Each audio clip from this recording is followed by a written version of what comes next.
Kalau kita perhatikan ya, pondasi Ka'bah itu dikelilingi batu marmer berwarna putih yang disebut syazarwan.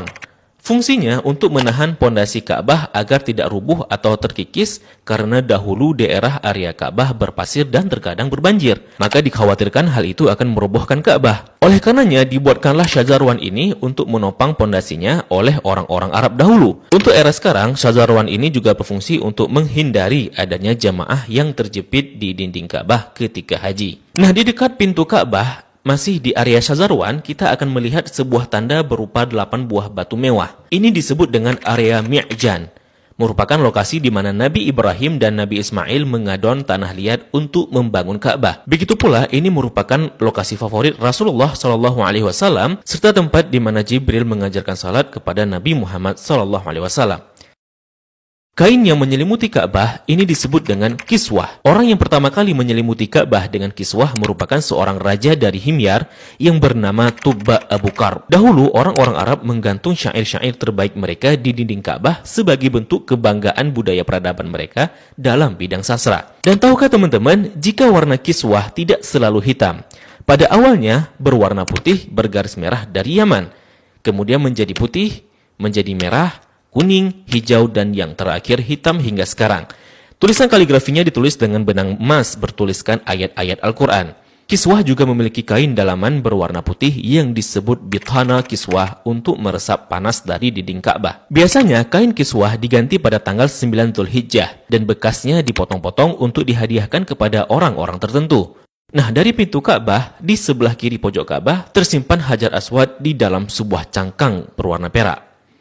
Pintu Ka'bah sendiri berjarak 2 meter dari lantai. Pada awalnya teman-teman, pintunya sejajar dengan lantai. Namun karena terjadi perampokan isi Ka'bah, kemudian orang-orang Quraisy berinisiatif untuk meninggikannya. Nah, dalam perjalanan sejarahnya, pintu Ka'bah telah berubah-ubah baik bentuk, sendi maupun bahan bakunya. Pintu yang ada sekarang merupakan hadiah dari Raja Khalid bin Abdul Aziz, Raja Saudi, dan dilapisi emas murni 99 karat seberat 280 kg dengan total biaya 46 miliar. Dan itu dana dari tabungan Raja Khalid sendiri. Nah, pintu ini memiliki kunci dengan desain klasik dan secara turun-temurun sejak dahulu kala dipegang oleh keluarga keturunan Qusay bin Kilab bin Murrah. Dan pintu ini hanya dibuka 2 kali selama setahun, yakni pada awal bulan Sya'ban dan awal bulan Zulhijjah untuk dibersihkan. Dan untuk memasukinya diperlukan tangga portable. Dalam Ka'bah sendiri tidak memiliki lampu, sehingga ketika memasuki Ka'bah maka akan diterangi dengan penerangan dari luar. Nah, ketika kita memasuki ke dalam Ka'bah, maka kita akan melihat jika lantai dan dinding dalam Ka'bah dihiasi dengan batu marmer yang dominan putih. Marmer hijau menghiasi lantai dengan bentuk persegi yang dihiasi oleh marmer coklat di sampingnya. Kalau kita salat di dalam Ka'bah, maka garis ini bisa jadi batas safnya. Kalau diperhatikan, maka di sudut terdapat potongan marmer hijau. Ini sebagai tanda bahwa Rasulullah SAW melakukan salat di tempat ini saat memasuki Ka'bah. Begitu juga di bagian pojok dan dindingnya dihiasi 1, 2, 3 marmer hijau. Di bagian atas juga terlihat ada beberapa buah saluran udara yang didesain sedemikian rupa. Jika kita mengadah ke langit, maka kita akan melihat jika langit-langit Ka'bah dihiasi dengan kiswah berwarna hijau. Jika diperhatikan, maka terdapat tulisan Ya Manan yang artinya Maha Pemberi. Kemudian di bawahnya sebelah kanan bertuliskan Ya Dzal Jalali yang artinya yang memiliki keagungan. Lalu di sampingnya bertuliskan Wal Ikrami yang artinya yang memiliki kemuliaan. Di bawahnya tertulis penggalan surah Al-Baqarah ayat 144 yang berbunyi Qad nara taqalluba wajhika fis samai falanuwalliyannaka qiblatan tardaha fawalli wajhaka syatral masjidil haram. Kemudian di tengahnya bertuliskan kalimat tauhid La ilaha illallah Muhammadur Rasulullah. Dilanjutkan di bawahnya bertuliskan surah Ali Imran ayat 96 dengan bunyi Inna awwala baitin wudi'a lin-nasi lalladzi bi Bakkata mubarakan wa hudan lil alamin. Kalimat ini tertulis berulang-ulang hingga memenuhi dinding atas dan langit-langit Ka'bah. Di bagian atas terlihat jika langit-langit Ka'bah ada 3 penyangga yang kemudian ditopang oleh 3 tiang dari kayu dengan diameter 44 cm dengan jarak antara tiang 2 meter sekian.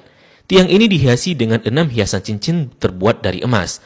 Bagian bawah pondasi tiang berbentuk kotak yang besarnya dapat diduduki oleh orang dewasa. Orang yang pertama kali memasang tiang di dalam Ka'bah adalah Abdullah bin Zubair saat pertama kali memugar Ka'bah selepas wafatnya Rasulullah Sallallahu Alaihi Wasallam. Di bagian atas tergantung harta karun berupa kendi-kendi atau lentera kuno yang terbuat dari emas dan perak, merupakan hadiah dari pemimpin-pemimpin negeri Muslim pada masa lalu.